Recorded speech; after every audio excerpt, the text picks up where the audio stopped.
Operation সিন্দুর এবং সন্ত্রাসবাদের বিরুদ্ধে ভারতের লড়াইয়ের বার্তা বিশ্বে 33টি দেশে এই বার্তা পৌঁছে দিতে বিদেশ সফরে রয়েছে 59 সদস্যদের প্রতিনিধি দল ভারতে ফিরলে পর্যালোচনা বৈঠক প্রধানমন্ত্রী নরেন্দ্র মোদীর। গত 22 এপ্রিল সংঘটিত হয়েছিল পেহেলগাঁও হত্যাকাণ্ড।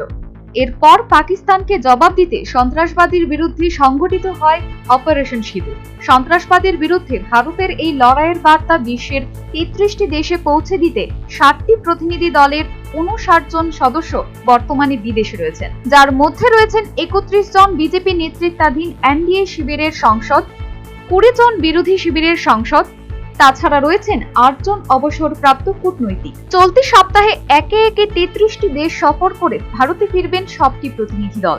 যে প্রতিনিধি দলে রয়েছেন বিজেপি সাংসদ রবি শঙ্কর প্রসাদ, কংগ্রেস সাংসদ শশী থারুর, ডিএমকে সাংসদ কানি মাঝি, এনসিপি সাংসদ সুপ্রিয়া সুলে, শিবসেনা সাংসদ শ্রীকান্ত সহ অন্যান্যরা। বিদেশ সফরকালে আন্তর্জাতিক স্তরে ভারত কতটা সমর্থন অর্জন করতে পেরেছে সেই বিষয়ে জানতে চাইবেন প্রধানমন্ত্রী নরেন্দ্র মোদী। সম্ভবত চলতি মাসের 9 এবং 10 জুন হতে পারে প্রধানমন্ত্রীর সাথে প্রতিনিধি দলের আলোচনা। প্রধানমন্ত্রী এবং প্রতিনিধি দলের এই আলোচনায় কোন কোন বিষয়গুলি গোটা বিশ্বে গুরুত্ব পেয়েছে তারও একটি সুস্পষ্ট চিত্র সামনে আসবে বলে ধারণা তথ্যবিজ্ঞ মহলের।